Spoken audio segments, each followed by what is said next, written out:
Mesdames et messieurs, votre attention s'il vous plaît. L'heureux premier touriste a gagné un voyage gratuit sur la Lune et le détenteur du ticket numéro 2871. Et voici ce petit chanceux en chair et en os. Voici Arnold. La distance moyenne entre la Terre et la Lune est de 384 467 km. Et chaque année, la Lune s'éloigne de 3,5 cm. Dans toute l'histoire de l'humanité, jusqu'à présent, seules 12 personnes ont posé le pied sur la surface de la Lune. Ça veut dire que tu seras la 13e. Je suis d'accord avec toi, ce n'est pas le chiffre le plus chanceux, mais imagine, il n'y aura personne sur la Lune à part toi. Tu n'es pas vraiment en vacances à Miami ici. La température est de moins 173 degrés Celsius. Et partout où tu iras, il y aura des radiations 200 fois plus élevées que sur Terre. Donc, tu ne peux pas le faire sans combinaison spatiale. Mais en attendant, en tant que touriste, tu peux toujours aller à l'hôtel. Bien que la construction ne soit pas prévue avant 2025. Allez, allons sur la face cachée de la Lune. Surtout parce qu'il y a un tas d'équipements super cool qui a été laissé par les astronautes. Arnold, allez, saute dans le module lunaire, démarre le moteur et vas-y, roule! Crois-le ou non, il y a quelques mers lunaires. Seulement, elles ne sont pas remplies d'eau, mais de lave solidifiée. Arnold, c'est la mauvaise pédale, appuie sur le frein! Félicitations, Arnold! Tu viens de percuter le rover lunaire chinois, le Yutu-2. Et puis, tu as endommagé ta combinaison spatiale. Oh, non! Houston, nous avons un problème. Ne t'inquiète pas, Arnold, l'aide est en route. Bon, c'est vrai, ça va leur prendre 3 jours pour arriver. Alors essaie d'économiser ton oxygène. Quelle chance, Arnold! Bonne nouvelle, mon pote! Tu es sauvé. Mais tu as perdu un doigt. Arnold, tu es maintenant un vrai héros. C'est la raison pour laquelle la NASA t'offre un billet gratuit pour Mars. Départ dans 3 heures. Voici Arnold, en train d'être un astronaute expérimenté. Il a été chargé de livrer de la nourriture fraîche et des vêtements à la Station Spatiale Internationale. Arnold, arrête de manger la nourriture qui est destinée à l'équipage. Qu'est-ce que t'as préparé là? Ne me dis rien. C'est un burrito fait maison. Tu l'as préparé pour les astronautes? La fusée s'est amarrée avec succès à la SSI. Prépare-toi. Pour ouvrir la porte, tu dois appuyer sur le bouton vert. Dans 3, 2, 1... Le bouton vert! Arnold! Vert! J'ai un doute sur le fait que les astronautes vont se précipiter à ta rescousse, après ce que tu as fait avec la nourriture. T'as assez d'air pour 8 heures. D'une manière ou d'une autre, tu vas devoir te rendre à la SSI par toi-même. Remuer ton corps ne servira à rien. Même si tu cours comme Sonic le hérisson, ton corps restera ici même. Donc, voici de véritables conseils pour bouger dans l'espace. La première option est d'utiliser l'air de ton réservoir d'oxygène. Dans ce tube, l'air circule à une vitesse de 50 km par seconde. Ce type d'énergie, en seulement 60 secondes, t'enverra à 3 km d'ici. Mais cela réduira significativement votre réservoir d'air. Donc, passons à la seconde option. Le burrito. Tu l'as emballé dans de l'aluminium. L'aluminium est un excellent réflecteur. Si tu fais une petite voile avec la feuille, les particules de lumière réfléchiront dessus. Cela te donnera un élan te permettant de bouger à travers l'espace. Tu as entendu ce que je viens de te dire sur la voile? Fils de poubelle. Ouh, on peut se servir de ça aussi. Les gaz sortent du corps humain à une vitesse de 3 mètres par seconde. Ils peuvent remplir un ballon entier en un jour. Vous avez juste à trouver un moyen de les laisser sortir. Arnold, que fais-tu?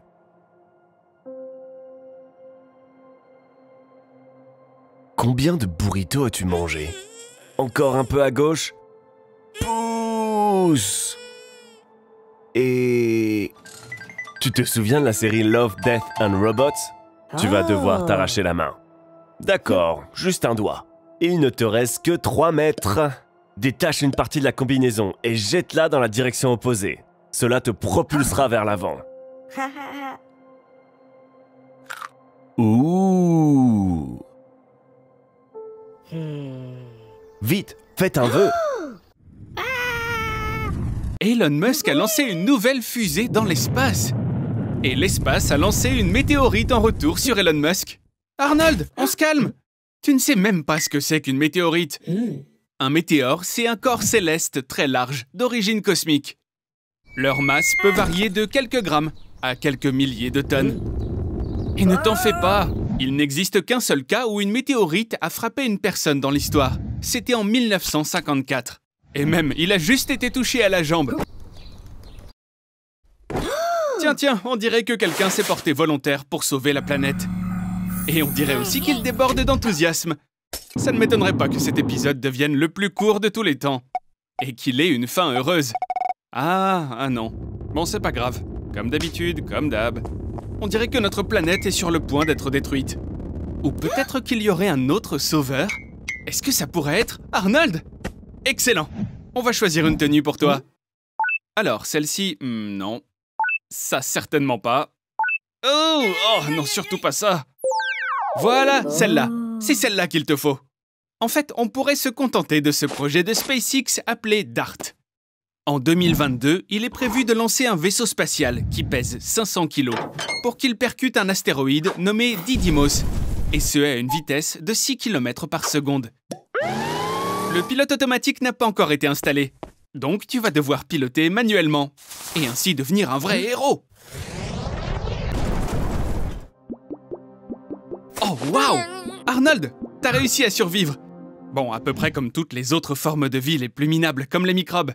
Mais à présent, on a un petit problème avec l'eau. Après qu'une météorite de 100 km de diamètre ait frappé la Terre, l'onde de choc a détruit presque toute vie, sur un rayon de 100 000 km² autour. Il y a eu une énorme libération de soufre, et la poussière et les cendres de toute cette destruction se sont élevées dans la haute atmosphère, et ont bloqué l'accès aux rayons du soleil. Tu dois avoir faim. C'est bien que tu aies gardé ta nourriture spatiale dans la fusée. Y avait pas de nourriture? Oh, ça c'est terrible. Parce qu'il n'y a plus de nourriture sur Terre non plus. Bienvenue en l'an 2100. Regarde, cette fille a des lentilles de contact qui se connectent à Internet. Elle peut chercher n'importe quelle information sur toi en seulement quelques secondes. Et si tu vas mourir en restant vierge? Rentre à l'intérieur. Cet ascenseur spatial t'élèvera à une altitude de 35 000 km au-dessus du niveau de la mer, jusqu'à un énorme anneau qui transforme l'énergie de la rotation de la Terre en électricité.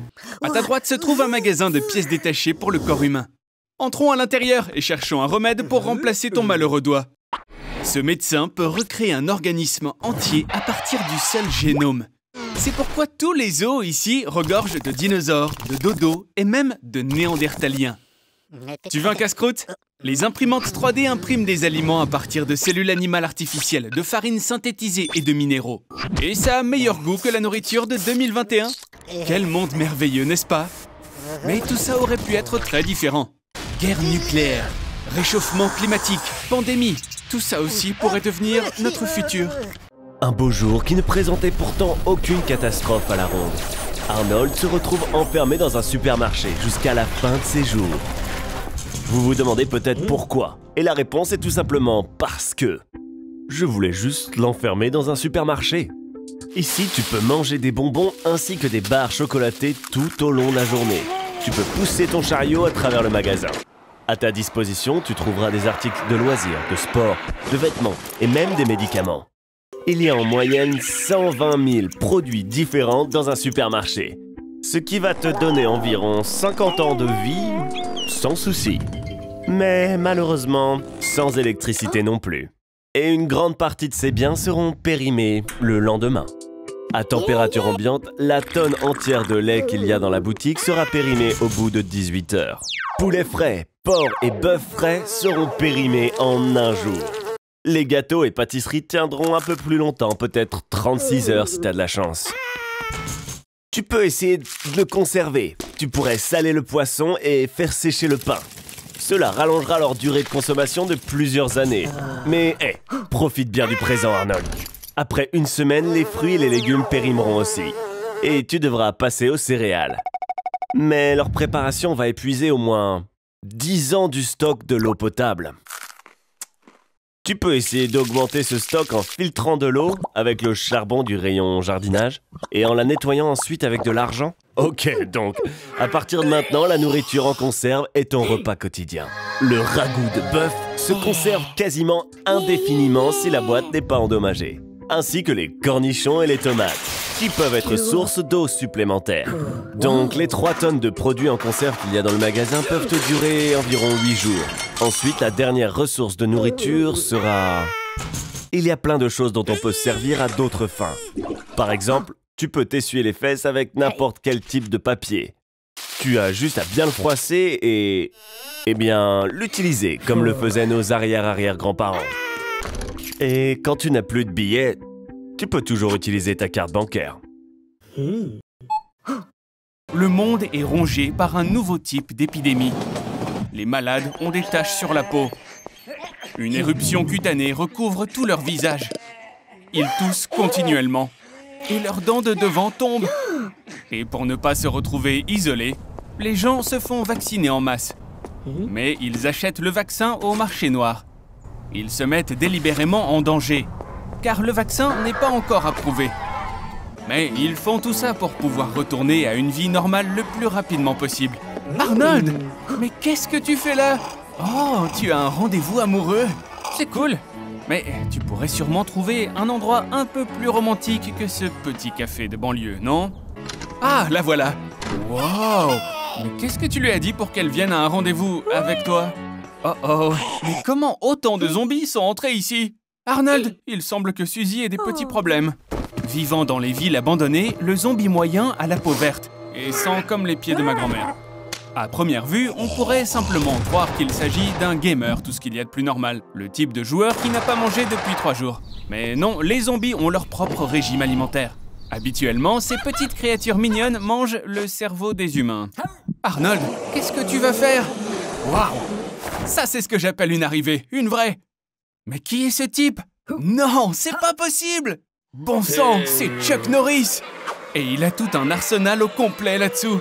Et maintenant, il va mettre quelques coups de pied aux fesses. Oh, Burt, c'est quand même un peu brutal, même pour moi qui aime les films d'horreur. Mais ça reste très cool. Mince alors, il y a combien de zombies par ici? On dirait que ce grand type est le seul qui nous reste. C'est ça que t'appelles un coup de poing? Ça, c'est son coup de poing. Désolé mon petit, ton rendez-vous semble avoir été annulé à cause de cette attaque de zombies imprévue. Arnold, n'oublie pas Suzy. Bon sang, ils sont immortels ou quoi? Chuck, appuie sur l'accélérateur. Ah, ça s'est plutôt bien passé en fait. Oh non, regarde Arnie. Toi et Suzy, vous avez quelque chose en commun. T'as vu? Elle perd ses doigts, tout comme toi. Ah, on dirait que son état empire. Vite, faites quelque chose. Vous devez la sauver les mecs. Alors, c'est ce type qui peut nous aider? Mais c'est qui celui-là? Grigory Rasputin. Ce mec était la personne la plus mystérieuse du XXe siècle. On lui attribue des capacités hypnotiques et un extraordinaire don de guérison. Quel endroit effrayant! Je dirais même que c'est encore pire que ce café où t'as invité Suzy, Arnold. Qu'est-ce qu'on fait ici? Où est-ce qu'on va? C'est un peu comme ça que j'imagine les cabinets des dentistes. 100% horrible. Eh, vous savez, on peut peut-être s'arrêter avant qu'il soit trop tard, non? Ici, tout est dans les meilleures traditions des plus grandes fêtes russes. Vodka, balalaïka, ours et de la danse jusqu'au petit matin. Et voici l'homme qu'il nous faut, Grigory Rasputin. C'est notre homme, avec un grand H. Oh, il semble que notre guérisseur ait bu une potion à 80 degrés. On dirait que vous allez devoir vous débrouiller tout seul. Pas besoin de s'inquiéter pour lui. Tout le monde parle du nouveau vaccin. Beaucoup l'ont déjà essayé sur eux-mêmes. Mais il s'avère qu'il a un effet secondaire. Les gens deviennent des zombies. Ce Rasputin se révèle être un vrai drogué. Et un trafiquant aussi. Il a profité de cette situation. Et a inventé le vaccin qui détruit le virus. Mais qui transforme les vivants en zombies. Et ressuscite les morts. Chuck, c'est à toi. Oh bon sang, j'arriverai jamais à comprendre comment il fait ça. Il est même encore plus cool que dans Walker Texas Ranger. Ah, c'est donc lui qui a donné des cours à Van Damme. Oh, et voilà le grand patron. Ce grand gaillard ne va pas se laisser abattre si facilement. Arnie, tu es le seul qui nous reste ici. Arnie, tu es un guerrier. Rappelle-toi toutes les choses que je t'ai apprises. Et le plus important, Rappelle-toi, il n'y a pas d'autre ennemi que toi-même. Arnold, est-ce que tu es... Oh, je le savais. Au revoir, Arnold. T'étais un type plutôt bien. Oh, maintenant j'ai compris! Quel rebondissement! Arnold, je te félicite. Maintenant que tu vas enfin te marier avec un zombie. Bien que tu sois un zombie toi-même. Mais quelle différence ça fait! Même les zombies peuvent connaître l'amour.